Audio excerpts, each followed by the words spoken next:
Ji welcome to my channel true maths.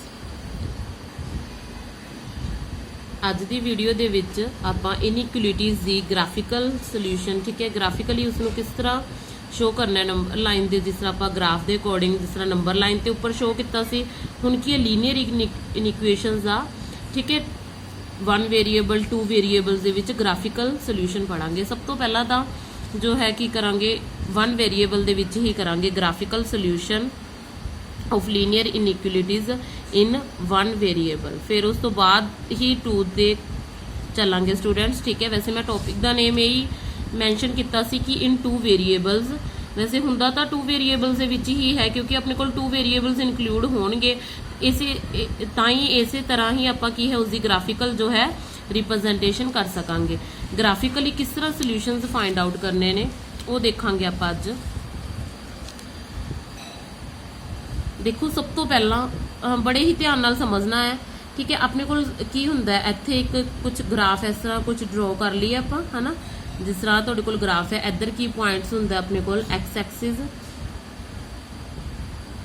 और एक ही चीज़ है अपने कोल वाई एक्सिस ठीक है। क्लियर 2 एक्सिस हुंदे ने तां इधर की साइड है ए दोनों की है पॉजिटिव ए एक्स एक्सिस पॉजिटिव ए वाई एक्सिस पॉजिटिव इधर की है एक्स नैगेटिव एंड नीचे की आ जाएगा तो कोल वाई नैगेटिव ठीक है। वाई डैश नाल डिनोट करते हैं इसनों एक्स डैश नाल डिनोट करते हैं x dash and y dash means इन्हां ते जिवें कि क्लीयर ही है तो ग्राफिक दे विच फर्स्ट क्वाड्रेंट है second quadrant third quadrant and fourth quadrant ठीक है। X axis and y axis mainly आपां नूं 2 वेरीएबल्स दे विच ही चाहिदी है या फिर कोई समझ अपने कोल और मैं लिख दिनी हाँ कि 1 वेरीएबल दे विच होएगा ठीक है कि x axis and y axis आपां नूं मस्ट है चाहिए है। जिस तरह अपने कोल ਹੁਣ ਸਭ ਤੋਂ ਪਹਿਲਾਂ ਇਨੀਸ਼ੀਅਲੀ ਦੇਖੋ ਇੱਥੇ ਕੀ ਪੁਆਇੰਟ ਹੁੰਦਾ 0 ਠੀਕ ਹੈ 0 ਬਟ ਅਕੋਰਡਿੰਗ ਟੂ 0 ਦੇ ਜੋ ओरिजिन ਜਿਸ ਨੂੰ ਆਪਾਂ ओरिजिन ਵੀ ਬੋਲਦੇ ਹਾਂ ਇਸ ਦੇ ਕੋਆਰਡੀਨੇਟਸ ਕੀ ਹੁੰਦੇ ਨੇ ਆਪਣੇ ਕੋਲ 0 0 ਮੀਨਸ ਉੱਥੇ ਅਬਸਿਸਾ ਵੀ 0 ਹੁੰਦਾ ਐਂਡ ਆਰਡੀਨੇਟ ਜੋ y ਦੀ ਵੈਲਿਊ ਹੁੰਦੀ ਉਹ ਵੀ ਕੀ ਹੁੰਦੀ ਹੈ 0। ਤੁਹਾਨੂੰ ਪਤਾ ਹੀ ਹੈ ਕਿ ਆਪਾਂ ਜੋ ਵੀ ਕੋਈ ਵੀ ਵੈਲਿਊ ਉਹ x y ਇਸੇ ਤਰ੍ਹਾਂ ਹੀ ਡਿਨੋਟ ਕਰਦੇ ਆ ਮੀਨਸ ਇੱਥੇ x ਵੀ 0 ਹੋ ਜਾਏਗਾ ਐਂਡ y ਵੀ 0 ਕਲੀਅਰ ਠੀਕ ਹੈ। x0 y ਯਾਨੀ ओरिजिन ਦੇ ਜੋ ਕੋਆਰਡੀਨੇਟਸ ਨੇ ਉਹ ਕੀ ਹੋ ਜਾਣਗੇ ਆਪਣੇ ਕੋਲ 0 0 ਹੋ ਜਾਣਗੇ ना। हुण देखो सपोज करो कि अपने को कुछ भी दिता होया है कि कोई भी लाइन पैरल जिस तरह x is equal to a कोई x की वैल्यू है जो a दे इक्वल है ठीक है। एक लाइन ड्रॉ करन दे वास्ते चाहे वो आपां किते भी ड्रॉ करनी है कि एक ग्राफिकली बनानी है या फिर आपां नूं मिनिमम जो है 2 पॉइंट्स की जरूरत है। मिनिमम की है 2 पॉइंट्स की जरूरत है फॉर ड्रॉ ए लाइन ठीक है। मैक्सीममली तो किन्ने मर्जी होन देखो अगर अपने को 2 पॉइंट्स होंगे आ 2 पॉइंट्स ने ठीक है इत्थे आपां एक लाइन ड्रॉ कर सकते हैं 2 पॉइंट्स होंगे तो लाइन ड्रॉ कर सकते हैं। ये लाइन है ना तो अगर अपने को ਉਹੀ नहीं होणगे तो इनका ਆਪਾਂ ਨੂੰ पता है कि ਇਹਦੀ डायरैक्शन की है हॉरिजॉन्टली है ये वर्टिकली है ना इस तरह आप कर सकते हैं कि अगर अपने को 2 पॉइंट्स मिनिमम होणगे नहीं तो आप लाइन ड्रॉ नहीं कर सकते। तो सपोज करो कि तुहाडे कोल x is equal to a कोई मीनस दिता होया ठीक है कुछ भी अगर तुहाडे कोल x is equal to a तो सपोज करो कि इत्थे जे कोई पॉइंट है a मीनस अगर आप कोई वैल्यू दिती हुंदी है जिस तरह 1 2 है ना वो कर लैंदे आ तो कित्थे जे आके ਉਹਨੂੰ ਆਪਾਂ ਗ੍ਰਾਫਿਕਲੀ ਇਸ ਤਰ੍ਹਾਂ ਹੀ ਰਿਪਰੈਜ਼ੈਂਟ ਕਰਾਂਗੇ। ਇਹ ਕੀ ਬਣ ਗਈ ਤੁਹਾਡੇ ਕੋਲ x is equal to a point ਬਣ ਗਿਆ ਠੀਕ ਹੈ। ਲਾਈਨ ਹੈ ਇਹ ਪੁਆਇੰਟ ਦਿੱਤਾ ਹੋਇਆ ਸੀ ਇਸ ਪੁਆਇੰਟ ਦੇ ਵਿੱਚੋਂ ਕੱਟ ਕਰਦੀ ਇੱਕ ਲਾਈਨ ਬਣ ਗਈ x is equal to a। ਹੁਣ ਇਹ ਕੀ ਹੈ y ਐਕਸਿਸ ਦੇ ਪੈਰਲਲ ਹੈ ਨਾ ਤਾਂ ਯਾਦ ਰੱਖਣਾ ਹੈ ਕਿ ਜਦੋਂ ਵੀ ਕੋਈ x ਦਾ ਪੁਆਇੰਟ ਦਿੱਤਾ ਹੋਵੇ ਉਹ ਕੀ ਹੋਏਗਾ when x is equal to a। ਇੱਥੋਂ ਹੀ ਆਪਾਂ ਇੱਕ ਆਪਣਾ ਪੁਆਇੰਟ ਕ੍ਰੀਏਟ ਕਰ ਲੈਂਦੇ ਆ when x is equal to a then line parallel then line parallel to y axis। Clear students ठीक है। सिमिलर जदों भी कोई भी कहते x का पॉइंट दिता है उस तो की है जो y दे पैरलर होएगी लाइन ठीक है। सिमिलरली अगर तुहाडे कोल y एक्सिस के ऊपर कुछ पॉइंट है suppose let y is equal to b कोई b पॉइंट दिता है ठीक है इत्थे तो अगर तुसी उसनों ग्राफिकली शो करना है तो उसनों इसी तरह ही ड्रॉ करोगे तो वही लाइन है y is equal to b ठीक है। ये वाली लाइन तो ये की है x एक्सिस के पैरलर है ठीक है। देन ये की बन गया if y is equal to b then line is parallel to x axis clear students. अगर अपने को x is equal to a कोई पॉइंट है तो लाइन की होएगी y दे पैरेलल होएगी, ठीक है, वर्टिकली बनेगी। और अगर कोई y दा पॉइंट दिता होया y is equal to b तो लाइन की बनेगी होरिजोंटली और पैरेलल की होएगी x एक्सिस। क्लीयर।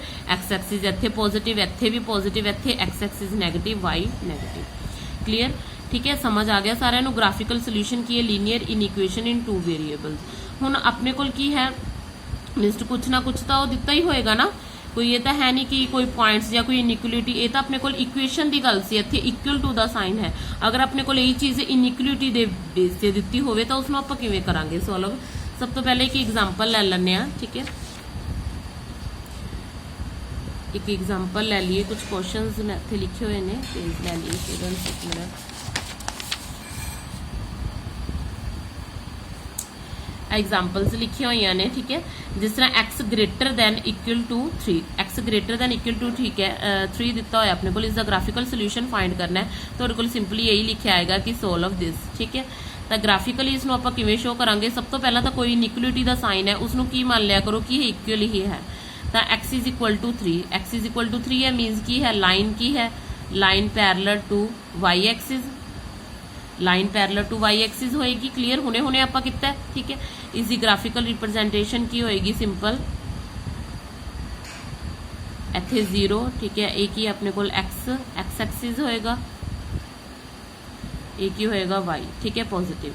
तो अपने को x मान लो 3 इत्थे जे है, अगर आप 1 लाइए 2 लाइए एंड 3, ठीक है, x3, तो इत्थे पास आउट करेगी लाइन, ये वाली होगी। क्लियर है कि ये y एक्सिस से पैरेलल है, इसनों नेम दे दो x इज इक्वल टू 3। सब तो पहला कोई भी अगर लीनियर इनइक्वलिटी दी है तो उसनों इक्वल रख के ही आप सॉल्व करना है। बट हुण इत्थे की है ग्रेटर दैन है, तो इहदा अपने को पता भी तो होना चाहिए कि ग्राफिकल सोल्यूशन की बन रहा है, ग्राफिकल सोल्यूशन जो है की बन रहा है। तो किवें पता लगेगा कि ग्राफिकल सोल्यूशन मीनस ਇਹਦਾ की हो है कि यह ओरिजन के टुवार्ड्स है या फिर अवे फ्रॉम ओरिजन है, की चीज़ है, की बन रहा है। सिर्फ इन्ना ही क्लीयर होए कि ये पैरेलल है, मीनस ये नहीं पता कि ये लाइन जो है किधर नू जा रही है। आपको पता है कि ये ऊपर नू, क्योंकि अपने को कोई भी 2 फिक्सड पॉइंट नहीं है इत्थे कि इधर नू जा रही है या फिर इधर नू बनेगी या इधर नू बनेगी, कित्थे जा रही है। तो सब तो पहला इसका मेनली मैथड की है इसनू चैक करन दा, कोई भी इसनू ओरिजन ते चैक करया करो, ठीक है, चैक एट कोई भी वैल्यू है, चैक एट ओरिजन। ओरिजन के कोऑर्डिनेट आपां नू पता है की हुंदे ने, की हुंदे अपने कोल 0 0, ठीक है, ओरिजन ओ इत्थे आ वाला ओ ओरिजन, इनके कोऑर्डिनेट 0 0, जिस विच अबसिसा की वैल्यू यानी x की वैल्यू भी 0 एंड ऑर्डिनेट y की वैल्यू भी 0 होएगी, ठीक है। x ग्रेटर दैन एक ना हुण चैक करते हैं आपां कि पुट कर दो अपने को की चीज़ दी हुई है, x ग्रेटर दैन 3 है, ए इनइक्वलिटी दी है, ठीक है, 0 पुट कर दो, मीनस अगर x 0 है तो 0 ही आएगा, ग्रेटर दैन। नाउ चेक करो कि 0 3 दे इक्वल है या फिर बड़ा है, कि 0 की है अपने को ग्रेटर दैन है 3 तो या फिर इक्वल है, फॉल्स है ना, ये तो पॉसिबल ही नहीं है, क्योंकि नाता 0 नाइदर नाता 0 जो है ग्रेटर है, ठीक है, इसको ना ही की है इक्वल है, तो एक ही हो गया। ये तो ओरिजन करनी तो जा ही नहीं रहा ओरिजन वाली, तो फिर इज द मीनस ਇਹਦਾ सोल्यूशन की है इसका कि यह अवे फ्रॉम ओरिजन है, इधर नू बन रहा है स्टूडेंट्स, ये सारा जो है इसका इधर नू जा रहा है, अवे फ्रॉम ओरिजन, इसनू की कहांगे आपां अवे फ्रॉम ओरिजन, ठीक है। इसका ग्राफिकल सोल्यूशन का जो आंसर है वो की आ जाएगा अवे फ्रॉम ओरिजन। क्लियर, ठीक है। नैक्सट देख लें आप, नैक्सट की है y लैस दैन, क्लीयर हो गया है सबनों, इत्थों तक ही आप दसना होंगे। ग्राफिकल रिप्रजेंटेशन तुसी अच्छी तरह सिंपल स्केल लैके पेंसिल लैके, ठीक है, अच्छी तरह नंबर लाइन ग्राफिकली इसनों ड्रॉ करना है और उस तो बाद फिर इसनों सॉल्व करना है, ठीक है स्टूडेंट्स। नाउ सेकंड की है अपने को second question y less than -2, ठीक है, y लैस दैन -2 सिंपली उस तरह ही आपको पता तो चल ही गया कि लाइन की है, line parallel to x axis है बिकॉज y का पॉइंट दिता है, बट ये लैस दैन है, तो नंबर लाइन ग्राफिकली भी तुसी उसनों ड्रॉ करने की जरूरत नहीं है, सिंपली तुसी की कर सकते हो, चैक कर लो, चैक एट ओरिजन, ठीक है, ओरिजन के उपर चैक कर लो 0 0 ते, तो अगर आप y भी 0 है, हुण इत्थे y 0 है, y 0 पुट करांगे तो एक आ गया -2, बट ये -2 है ना, तो मैं एक ड्रॉ करके दिखा दा ताकि तुहानूं क्लीयर हो सके।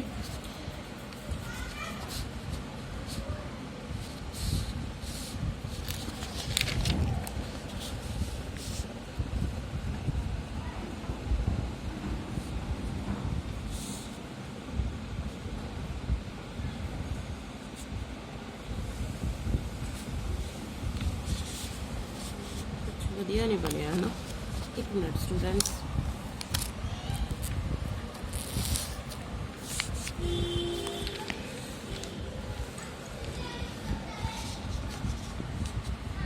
चेक कर लिए थोड़ा सा। 0 की है अपने को <<2 है, इत्थे ड्रॉ करते हैं इसका graph x axis and y axis. इत्थे एक्स एक्सिस पॉजिटिव। हुण इत्थे अपने को की चीज़ दिती हुई है y <<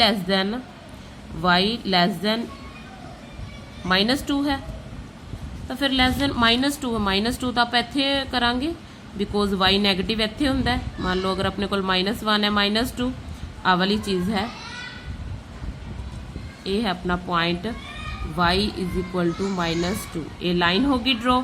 ये पैरेलल किस चीज़ है, चाहे पॉजिटिव है चाहे नेगेटिव है, पैरेलल तो ये एक्स एक्सिस ही होएगी। ठीक है, line parallel to x axis, ये तो अपन पता चल गया। बट ये नहीं पता कि इसका जो सोल्यूशन की है कि ये लाइन किधर नु जा रही है। ओरिजन के कोऑर्डिनेट 0 0 ड्रॉ कर ले कि अवे फ्रॉम ओरिजन है, ओरिजन तो बाहर है जिस तरह वो पिछले सम च सी। ठीक है, या फिर ओरिजन की तरफ जा रही है। तो किवें चेक करांगे, 0 लगा के पुट कर दो वैल्यू। हमेशा जो एक्स की वैल्यू है 0, कोई भी वेरीएबल दिता, जिवें पहले वाले सम च 0 x0 दिता, x दिता सी तो उन्होंने 0 पुट करता। इत्थे y <= 2 है। ठीक है, y है इत्थे y <= है तो y नू 0 पुट करता। तो इस केस भी देखो की कहते 0 लैस है -2 तो लैस है। तो हुण नंबर लाइन नू याद करो, नंबर लाइन नू याद करो। आ पिया 0, आ पिया -1, आ पिया -2। तो की 0 बड़ा है, 0 वड्डा है ना -2 तो 0 छोटा किवें हो सकता है, ना ही 0 बराबर है। तो यदा भी की आएगा तुहाडे कोल अवे फ्रॉम, तो फाल्स हो गया। दोनों ही केस की हो गए, इसके फाल्स हो गए। ना तो 0 कहते -2 के इक्वल है, ना ही की है छोटा है उस तो। ठीक है, दोनों केस फाल्स हो गए। तो फाल्स हो गए तो की हो गया अपने को अवे फ्रॉम ओरिजन। ठीक है, बार बार हो गया। इधर नू बनेगा इसका जो है, जो ग्राफ कोई भी है इसका लाइन का इधर नू बनेगा। Clear students? ठीक है, समझ लग गई। अज इन्ना ही डिस्कस करांगे अज दी वीडियो दे विच। जिहड़े मैं 2 सम होर एक्स्ट्रा लिखे हुए ने, ठीक है, 2 वेरीएबल्स वाले, ये आपां नैक्सट वीडियो दे विच डिस्कस करांगे। नाल होर कुछ स्टेटमेंट्स होणगे वो भी डिस्कस करांगे। उस तो पहला अगर किसी भी स्टूडेंट्स नूं ये मीनस अगर सॉल्व करने हैं तुसीं तां ट्राई कर सकते हो। क्वेश्चन 3 एंड 4 मैं दोबारा एक बारी ठीक है दिखा दिंनी आ, तां जरूर कमेंट करके भी दसना सॉल्व होए या नहीं, तुहाडे ग्राफिकली तुहानूं समझ लगे या नहीं। If you like this video, then share with your friends and subscribe. Do subscribe my channel True Maths. Thanks for watching.